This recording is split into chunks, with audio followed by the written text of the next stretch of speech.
When an uncharged cubical metal block is brought near an infinitely uniformly charged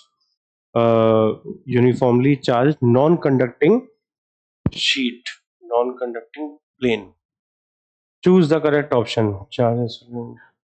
तो एक uncharged cubical block है, metal का block है यानी कंडक्टिंग ब्लॉक है, और इसको infinitely uniformly charge non conducting plane के पास लेके आते हैं, तो इंडक्शन होगा।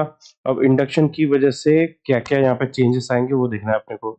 इंडक्शन होगा तो जैसे सपोज ये अगर पॉजिटिवली चार्ज है तो यहाँ पर नेगेटिव चार्ज इकट्ठा होगा, यहाँ पे पॉजिटिव चार्ज होगा।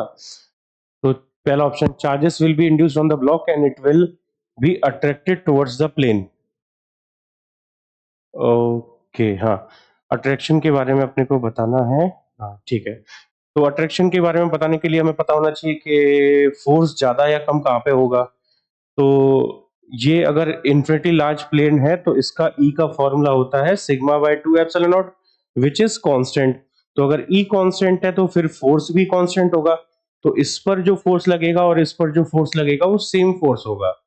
सेम फोर्स होगा यानी ये कैंसिल आउट हो जाएगा, कैंसिल आउट होगा तो कोई भी फोर्स, नेट फोर्स यहाँ पे नहीं लगेगा, तो अट्रैक्ट नहीं करेगा, रिपेल भी नहीं करेगा, it won't experience any force. हाँ, कोई फोर्स एक्सपीरियंस नहीं होगा, चार्जेस इंड्यूस होंगे। तो ये सही है डी, आइदर ए और be depending on the nature of. ये भी गलत है।